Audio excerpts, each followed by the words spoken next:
suppose I should do the AEW Dynamite review of this past Wednesday. There'll be no reviews next week.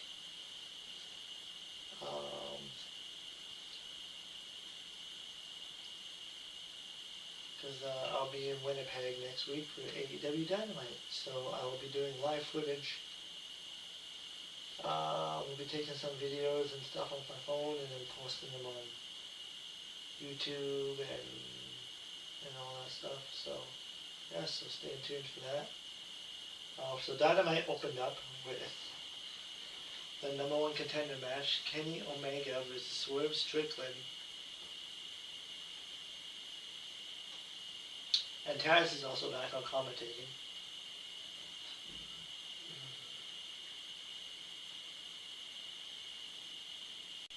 This was a really good match. It's probably one of the matches of the night. This went 20 minutes. And Kenny Omega won. So, which means that Omega is the #1 contender to the AEW World Title, held by MJF. And Omega remains as the AEW EVP. This match made you believe that maybe Swerve was going to win. Like they did a lot of swerves like that in the match, no pun intended, but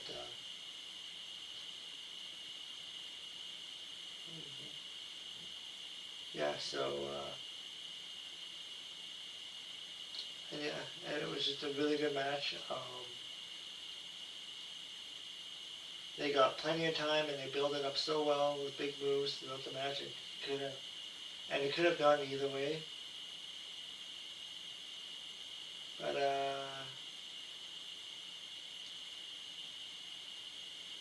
so yeah, so he's going to be going up against MJF.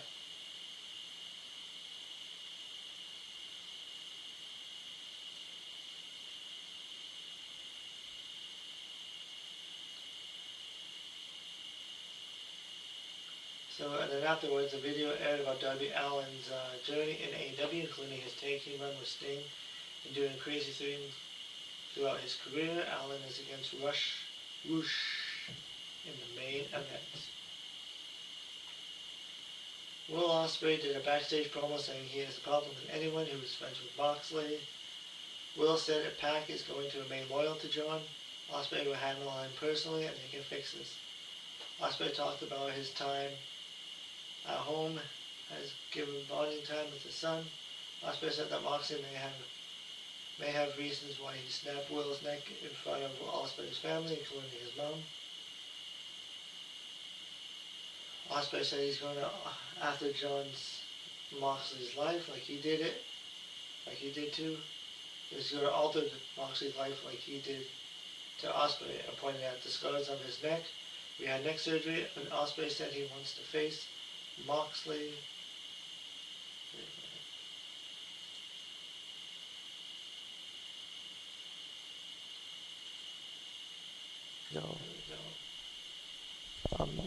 He says he wants to face Moxley at Dynasty and called him another effort to end it.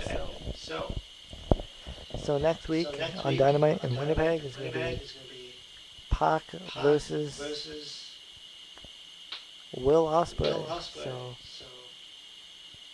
that should be a decent match. And then speaking of John Moxley, next up with the Death Riders versus Top Flight.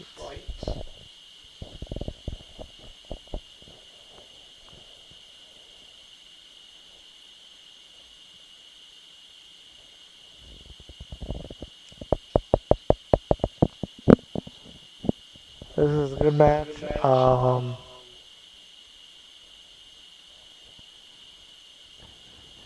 They don't have the time limit on here on this one, but yeah, John Moxley, Daniel Garcia, Marina Shafir won the match.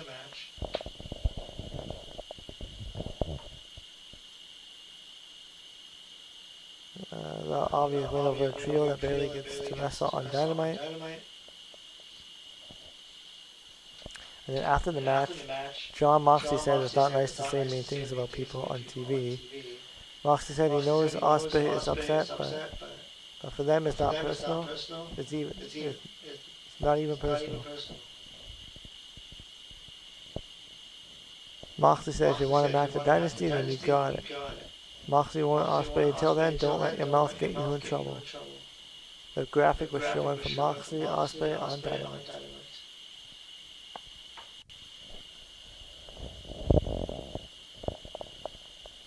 So the next match was 3 minutes. Mike Bailey versus Rocky Romero. It's just a match for Mike Bailey to build momentum. Yeah, Mike Bailey needs to be more singles competitive. As I mentioned yesterday, like he is a good singles wrestler. He's not really much for a tag team. But in the video, and then now MJF makes his entrance. MJF told the fans to show him respect as the world champion. MJF bragged about how he hanged the Hangman. MJF said, thanks to him, Hangman can't ever, he said it many times, be AEW World Champion again. MJF sarcastically said that was the easiest match of his career. MJF said that the facts are that he still holds the championship that every man on the planet can ever hope to attain. MJF said there is no grander prize or higher honor, and no one deserves it more than MJF. And MJF calls himself Big Hebrew, and there's even a big Hebrew sign in the crowd. Max did his catchphrase, including the one, how nobody is on the level of the devil. And just to make a side note, last time AEW was in Winnipeg, MJF was the world champion.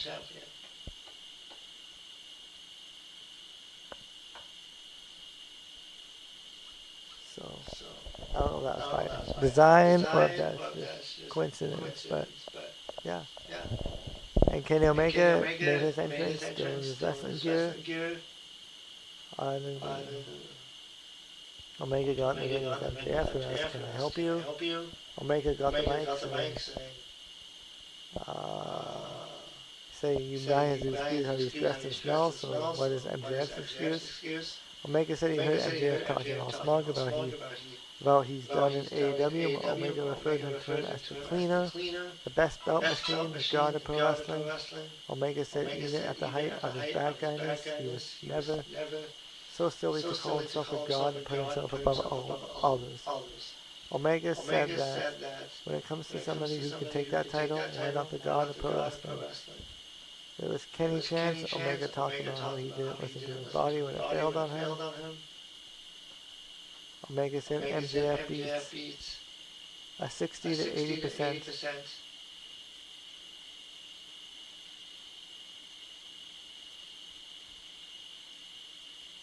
Omega said MJF beat a 60 to 80% Omega, and Max beat him, which Omega can admit. Omega said now that he's back, it's not just what's happening in the ring. Omega said he's not going to fall into the MJF bullcrap. He's 100% and he probably is better than MJF, and the fans know it. Omega said that's the most important part, is that MJF knows it. And Omega said, let's just make this official and see who the better man is.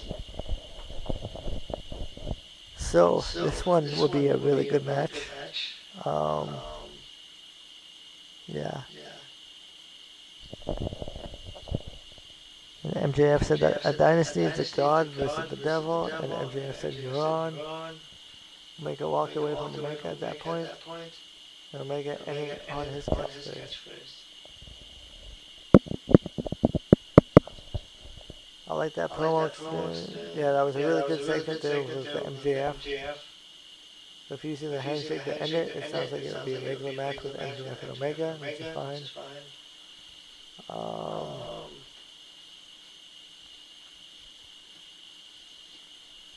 But yeah, and then we'll see what will happen. I don't think MJF is losing the title.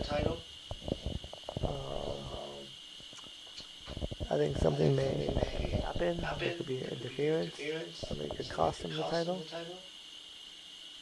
Could cause Omega the title opportunity, but we'll see. Next, Adam Copeland and Christian Cage were in an interview by Renee earlier in the day. Cage said that FTR chose to turn their backs on Cope. Cage said that FTR chose to attack Cope and Cage after they won it all out. Cage mentioned how they pile drive Cope's wife, Beth Phoenix, who Beth Copeland, and Kat. And Cage said that even worse than that, they pile drove him. I like Christian's gimmick. He's still playing as a heel, even though he's in a face team with Edge. Cope talking to the camera about throwing the friendship away because he's the ultimate opportunist. Cope said that FTR had been to Cope's house, their children had played together, they had dinner together, they were going to take the tag titles, and Cope said he'll end FTR's career. And then the AEW Tag Team Champions FTR and Stokely paid by the entrance. Stokely said he should care what FTR has to say. Cass said they made the choice that they weren't going to carry Cope's carcass at the front finish of his line. Cash said they'd take a backseat to nobody. Cash and Cope let him stay in his guest house in 2009, but he didn't need Cope. Cash said he didn't need him. Cash said that Cope has time, said that Cope's time has passed, and FTR are living legends.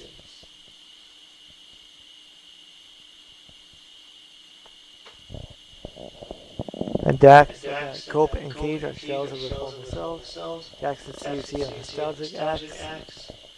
The fans know it, our boss knows it, and Cage and Cope knows it.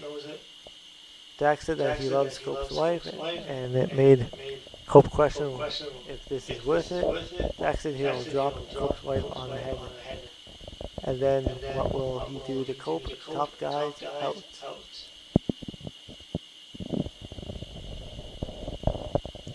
That was a phenomenal promo. I actually enjoyed this promo, even though it's like an FDR promo. But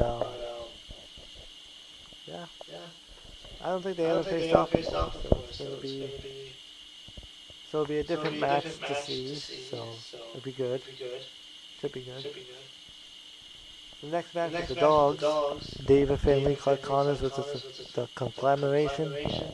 Orange Cassidy and Strong. This match went 11 minutes with the Dogs getting the main.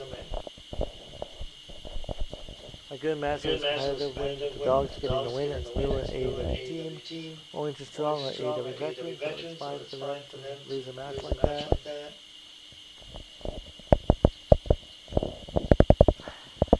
And Mega Man and Lena Cross did a promo about being the women's AEW Tag Team Champions. They trashed the former champions, but Willow Nightingale, Holly Cameron. Bain said that they'll know that there were no second chances, just a fatality.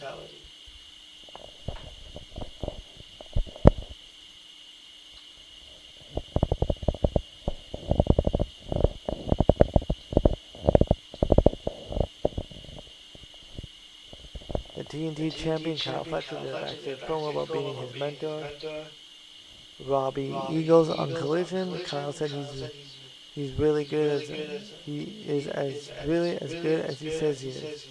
He says undefeated in singles action in 2026. Well, Omega and MJF cannot say that. Kyle said he doesn't like Don Callis having a business arrangement with MJF. He said that he wanted to bring the world title to the Don Callis family.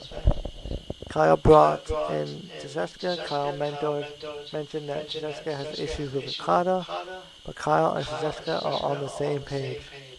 And Tsuchika said that nothing can ever come between them, not even Okada. Tsuchika said that the proto-Sheeta came first and they hugged. Next match, I enjoyed Thekla versus Mina Shirakawa. This match went 11 minutes. A physical match for the AEW World title with Thekla getting the cheap win like the heel champion she is. Mina was on offense for about 75% of the match, and Thekla was fighting from behind the whole way, so it made sense for Thekla to go into the desperate route with the brass knuckle because, well, he is a heel. And I'm really hoping Thekla has a match next week in Dynamite. I'm really hoping Will Nightingale is there too.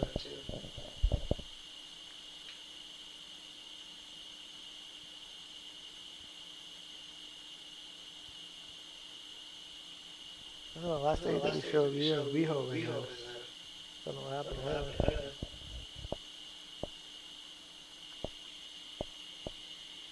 So, and then Kenny Omega was on the show yet again for an interview.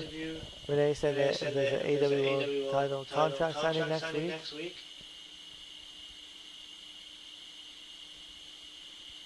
Which will be in Winnipeg. So Kenny Omega is highly featured in next week's Dynamite show in Winnipeg, his hometown. But there's no physicality allowed. Omega said it's been a while since he's been in a position like this. Omega said it sounds kind of odd that people call him the god of pro wrestling and he may be the guy to end the Devil's title reign. Mike Bailey walked up to Omega saying he hopes Omega takes the world title from MJF. And if he does, Bailey wants the first shot. Omega said you got it, and it shook hands.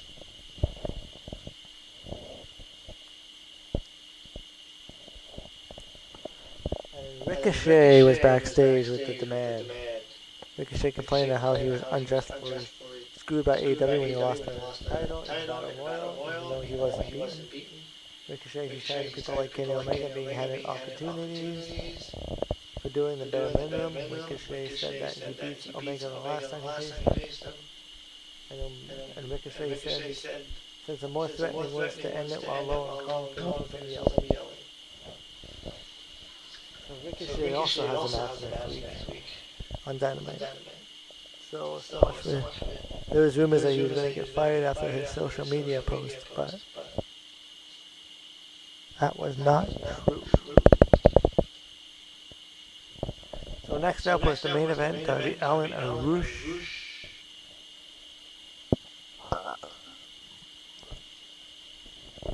This match went 12 minutes. It was a wild match with big bumps and weapons throughout the match. Yeah, it was a jackknife pit that got the win. I think Rush is the guy who should be pushed more, but they don't use him enough. Rush's role was to put up a fight and look like however, we know he wasn't going to get the win here. And then after the match, Mike Davis of the Don Callis family walked out from behind Allin and gave Allin a pile driver on the floor. Other members of the Don Callis family went out to the ring as well, while Andrade was asking Don what they were doing. The announcers mentioned MJF wanted to take them out, take out Allin. The judge gave Allin a choke slam and the show ended. I guess Darby Allin has no friends. So that was Dynamite. Yeah, it was better than the show from last week.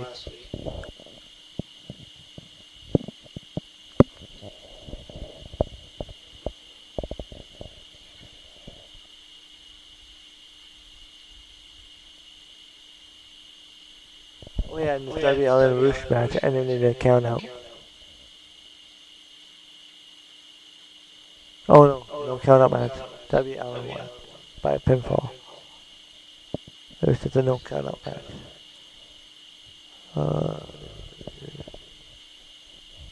Well, there's a lot of good in the show.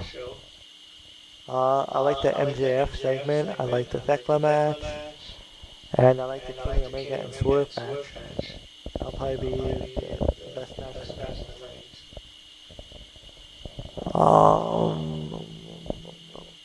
What else?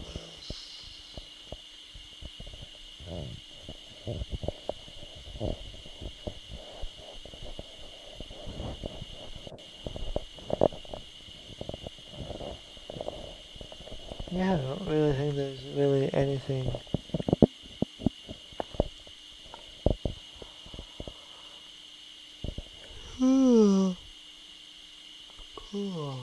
Too bad about the show.